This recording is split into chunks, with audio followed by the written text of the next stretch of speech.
Alright, so I yet again forgot to film an intro for this episode, so hello, welcome back everybody to the channel for this 2025 birding year adventure. I actually just finished a hike for a different video, which did not pan out, and I saw one white-throated sparrow and a Carolina chickadee. Not really going to do it, but we do what we do, we try. So thank you for joining me on another episode of my big birding year. This is going to be another episode of being all over. Primarily, I think Berks County. You're going to see a lot of footage from the quarry, some from Blue Marsh, which I do have like an intro filmed for that, but I just kind of wanted to do a little bit of like, yes, this is another episode of me hopping around all over for specific birds. Some of the ones in this video I got vocalization of for me, not for you guys. However, I will give a slight spoiler, some of which will be in another episode. I did get photos and actual like recorded audio of one of these species that you guys will be at least hearing me talk about. So that's pretty good. At least I'm also roasting in this car.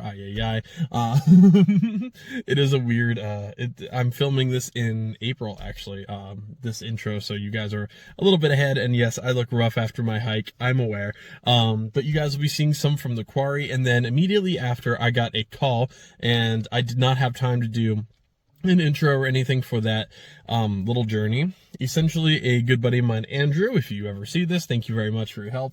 I was after a Wilson's snipe, and he was lucky enough to try and help me knock off a couple bucket listers this year, a snipe being one of them, and he definitely did help me get that. So you will see that bird a little bit in the episode later. It is a Wilson snipe. It is beautiful. Got some photos, video, recording, all that good stuff. So I just kind of want to do a little intro between Blue Marsh, the quarry, and like, I don't even know what road it was. Just some random road.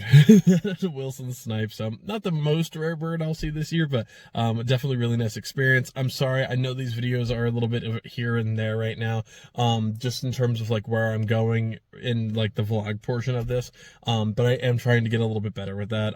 Now that spring is officially here, some warblers are coming in pretty soon as well, so April is definitely a really good start to the season. This week that I'm filming this is quite literally 6 days out of 7 for rain, so I'm just trying to do a little bit of recording here, and I wanted to do an intro at least. So again, I will be doing day trips and stuff and full trails again here soon. I'm just kind of biding my time.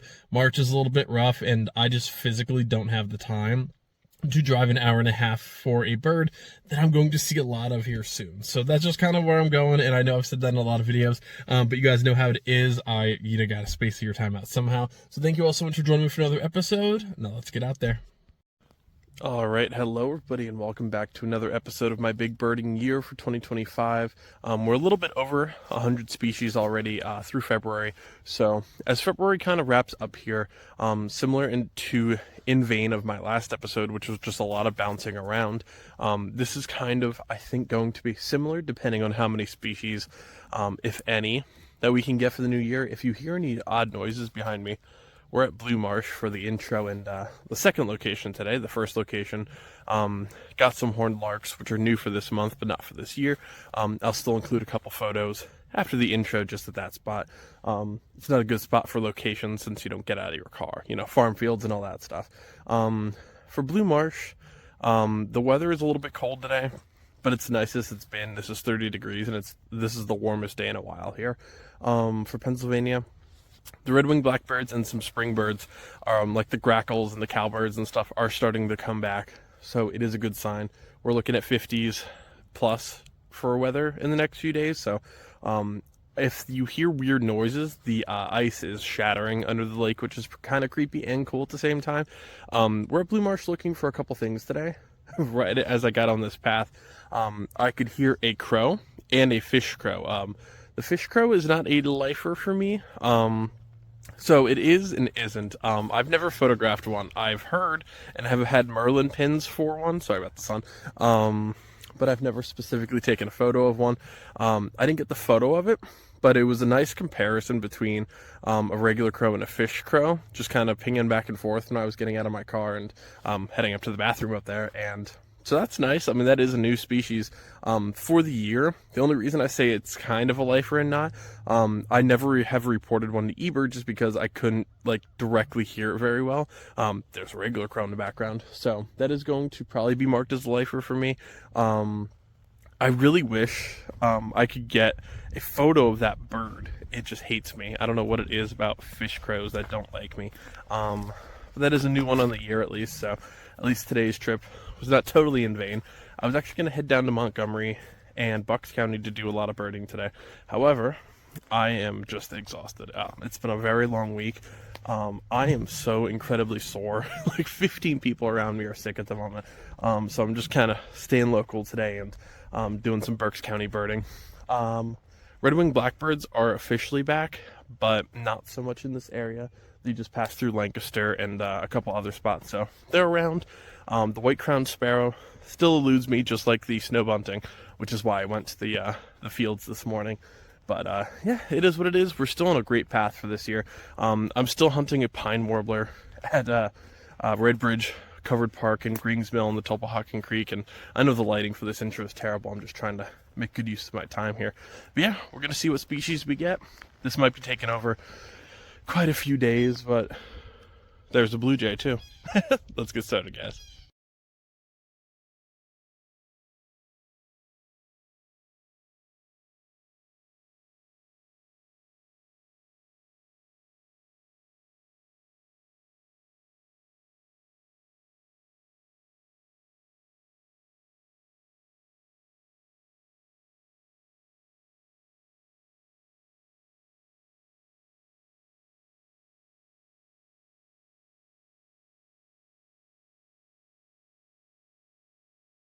All right, so trying not to talk too loud. In the bramble down here, there was, I think, one white-crowned sparrow.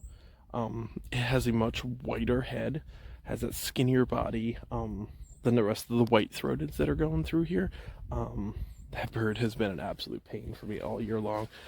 Again, sorry I'm talking quiet. I'm trying. I'm gonna sit here for a bit, but literally just right in here, there's just so much bramble, and it's not making any noise. You can hear the little white-throated, and you can hear the cardinal and the crow in the background. There's a blue jay bouncing around. It's super skittish. It is literally just sitting right down in here. I hate being the YouTuber that's like, you gotta believe me, there's a little bird in there. So I'm gonna try and get something for it. Literally, as I rounded this corner, I was watching because there was a dog up ahead, and I was making sure there was an owner nearby. And I saw its little white head, and it just bounced down. Whew, there's a big chunk of ice going. So I'm gonna try my best, but as of now, I do think that was a white-crowned sparrow. There has been one reported here multiple times, so I think that could be it. I really wish it would chirp, but I know it's gonna be tough with all the other loud birds in the area. Well, that would be pretty cool if I can get a photo of it, but I do think for sure that that was white-crowned. Definitely looked like it had the build of one too.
So I didn't get a photo of it. I saw it on the horizon, and I got a really, really awesome sound recording of it. The first red-shouldered hawk I've ever seen here. I've seen it reported a couple times, but just right over these trees, I heard like the screaming, and quick recorded the Merlin voice, and it popped up. So that's awesome. I'm going to try and put the sound recordings in. I want to do that for the fox sparrow too from a couple days ago. I don't know if that's going to be part of this video or not. I'm still trying to kind of like piece those out. I just finished editing the Barnegat video, which goes up, I think, about a week after I'm recording this. Not new species. I saw one of them at John Hines, but it is really cool to get like the audio for it. That's kind of one of my new challenges, is just getting audio recordings for like every species that I encounter, and especially when it's either so far away. Whew, sorry, I'm out of breath. I just did a couple miles here. Either far away, or you have it like the fox sparrow, where it was just late at night, and the photos, A, weren't going to get, and B, they were just so hunkered down to that wind that it didn't really matter. So I'm going to try and figure out how to attach audio files to my YouTube videos. I'm going to try. I thought about like popping a little screenshot up of like fox sparrow and red-shouldered hawk and stuff like that, but I don't know if that really makes it better, given that Merlin is inaccurate sometimes. So definitely do your vetting and do your research when you hear different audios.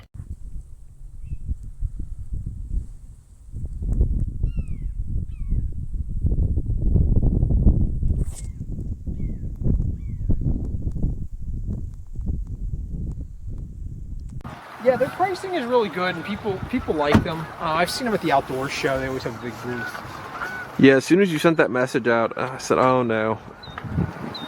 Yeah, I've never used Zeiss before, but I am very excited to try it out. We'll see how.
It's fairly unbothered by us right now. It's food.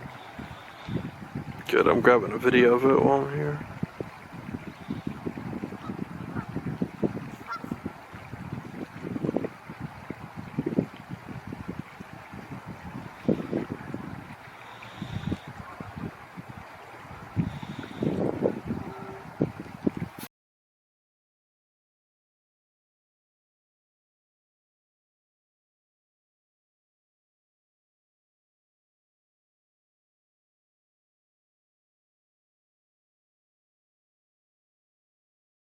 Only feeding it.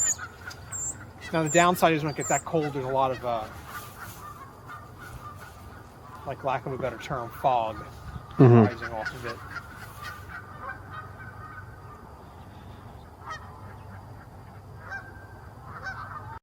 Hello, everybody, and welcome back for another birding trip here. We are in North Park in Kutztown, PA. One of the birds I still need for 2025, and we're reaching the end of winter here, so I'm trying to wrap up just a couple more species that I had on my list. A purple finch was recently seen here, so I'm going to be after that one today.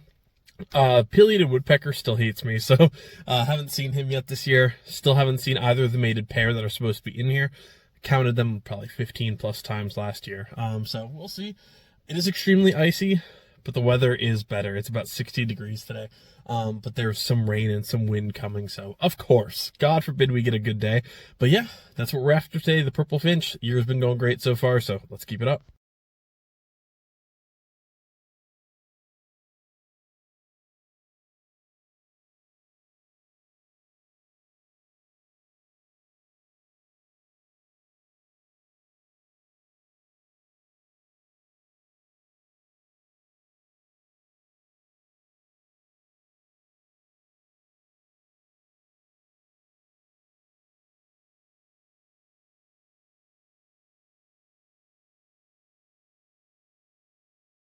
All right, so the spot behind me is where I got my field sparrow a few months ago, and there is a bird feeder and a suet feeder right across. And he's one of the professors at Kutztown. He recently reported a female, I believe it is, purple finch here. That's what I was looking for. And thankfully, when I was sitting over here listening for maybe like a field sparrow, white-crowned, whatever else could be mixed in these big flocks in here, I saw a couple birds at the feeder, so I said, well, why not?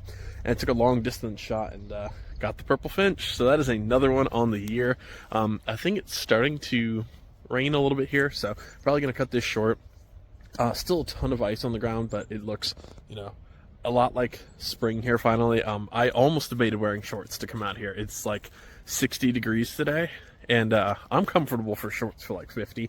I don't feel like getting a cold or pneumonia though to start the spring. So that is another species, not just for this area, but for me for this year. Yeah, the wind's picking up. So I know, of course, it's supposed to rain a little bit today, but that is another species on the year. Very excited. Purple finch is one of the ones that I've been having a lot of difficulty with, and I've seen them here before. I think I had a male and a female last year before recording or anything like that for my bird watching. And I'm just getting out of the wind a little bit, make it easier for you guys to hopefully hear me. Still open, but it breaks it up just a little bit. I saw them last year in here, so I was wondering if they would maybe stick around, or maybe if this is just a good area for them, and thankfully we got them. So I believe it is a female. I'm not the best on like first years or immatures for finches or anything like that, so I'm assuming it's a female. But the video I got is, I'm pretty sure it was her wrapped around the other side of the feeder, but I did get a couple photos of it. So all in all, very successful little run here. We've got a bunch of small birds up here, so I'm probably going to take just a lap around this little area and then call it a day in this park. But yeah, North Park and Kutztown strikes again.